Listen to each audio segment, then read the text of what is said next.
Selanjutnya kita akan mencari membahas metode untuk mencari sampel PACF ya. Jadi masih ingat kita punya autocorrelation function ya, row 1, row 2 dan seterusnya, tapi ada juga sampel autocorrelation function yaitu R1, R2 dan seterusnya ya.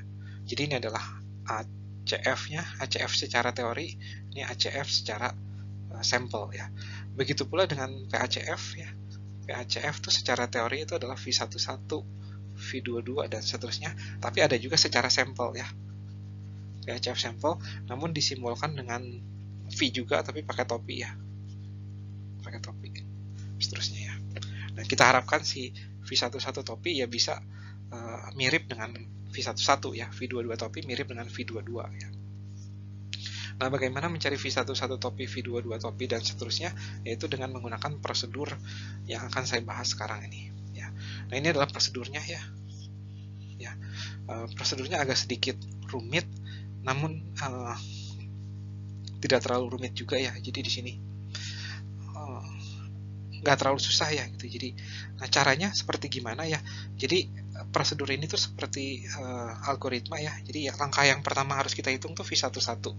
V11 itu ketika kalau V11 ini sigmanya itu nggak ada ya. Jadi enak nih karena J sama dengan 1 sampai K-1.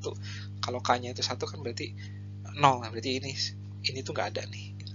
Terus bagian bawahnya pun nggak ada. Berarti V11 tuh murni hanya row 1 gitu ya. Nah, untuk setelah dapetin V11 kita bisa menghitung V22. Setelah dapat V22, sebelum ke V33 kita butuh tahu dulu V21 ya. Nah, setelah dapat V22 dan V21 baru kita bisa hitung V33 ya. Nah, kita butuh V22 dan V21 untuk bisa menghitung V33 ya. Setelah dapat V33 kita hitung dulu V31 dan V32 ya. Nah, setelah dapat V31 dan V32 baru kita bisa menghitung V44 ya. Ya, begitu seterusnya. Ya. Dan row di sini karena ini adalah sampel PACF yang kita hitung, yang kita masukkan ini row itu sebenarnya bukan row tapi R-nya ya. Nih, sebenarnya ini pakai topi ya. Ini kan sama dengan row 1 topi.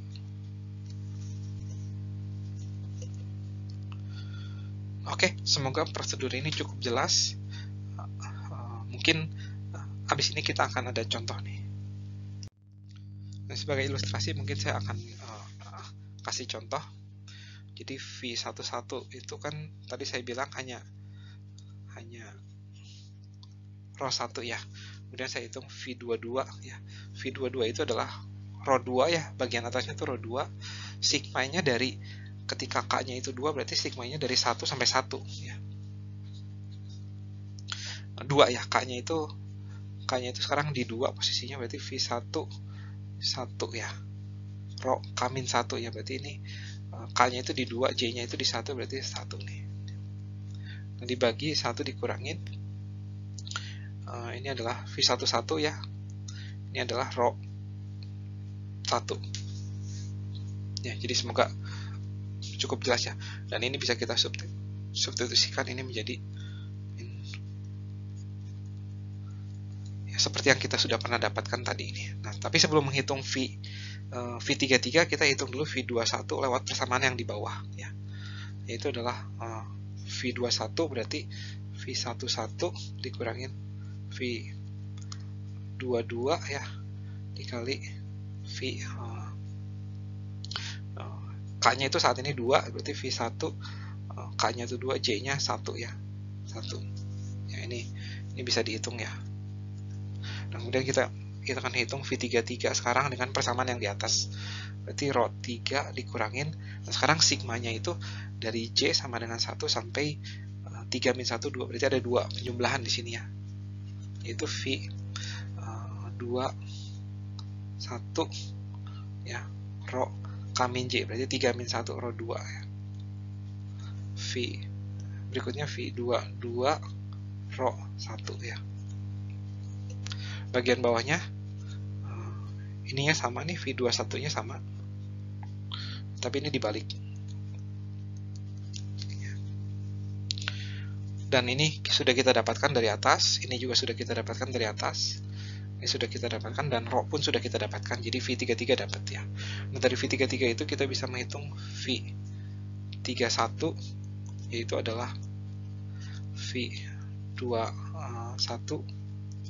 kurangin V33 yang kita sudah tahu, dikali 3 kurang 1, 2, 3 kurang 1, 2 juga. Nah ini V32 adalah V22 sekarang, V33, nah, nih, V2, 3 kurang 1 ini, seperti ini. Jadi V31, V32 dapat. Nah sekarang kita sudah siap untuk menghitung V44. 1 dikurangin, ya, sorry, bukan 1 ya. Rho 4 dikurangin, nah ini, ya, rho V berapa nih?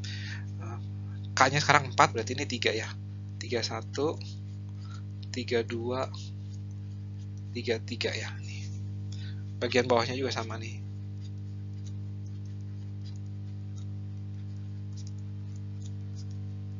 Nah, yang atas itu K min J, berarti K-nya itu sekarang posisinya di 4 ya. 4 kurang 1, 3.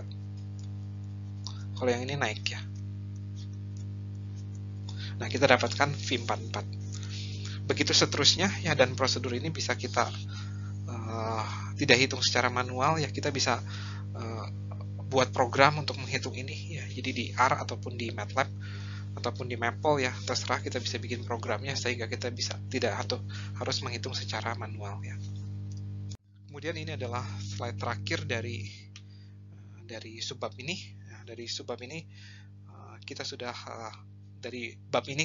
kita sudah belajar tentang ACF dan PACF ya. Jadi ketika ACF bisa dipakai ketika kita untuk mendeteksi proses MAQ ya. Kenapa? Karena ketika kita menghitung ACF untuk proses MAQ, kita akan mendapatkan bahwa ACF-nya itu akan seperti terpotong ya, at K sama dengan Q plus 1 dan seterusnya gitu ya. Begitu pula dengan PACF untuk proses ARP gitu ya. Cut off ya, at K sama dengan P plus 1, P plus 2 dan seterusnya ya. Nah, jadi proses ACF itu bisa dipakai untuk mendeteksi proses MAQ ya. Begitu pula proses PACF bisa dipakai untuk mendeteksi proses ARP gitu ya. Namun sayangnya proses ACF kalau kita punyanya proses ARP terus kita hitung ACF-nya, tidak akan terjadi cut off, tapi ACF-nya itu akan konvergen, mungkin bukan konvergen ya, tetapi istilahnya itu semakin lama semakin turun mendekati 0 ya. Jadi dies out istilahnya, dies out when, tapi tidak 0 nilainya, tidak cut off seperti MAQ gitu ya, when K menuju infinity. So, ACF dies out when. Nah sekarang kalau kita punya proses ARMA P, Q, itu PACF-nya tuh gimana? ACF-nya tuh gimana? Ya sudah kita turunkan untuk yang ACF ya, bahwa tidak terjadi cut off juga ya, tapi terjadinya dies out.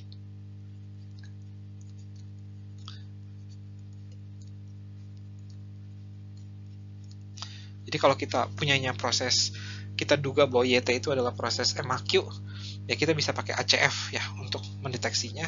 Tapi kalau YT-nya itu proses ARP ya kita bisa pakai PACF. Tapi kalau YT-nya itu ternyata dari proses ARMA, ya mau pakai ACF mau pakai PACF kita nggak akan bisa.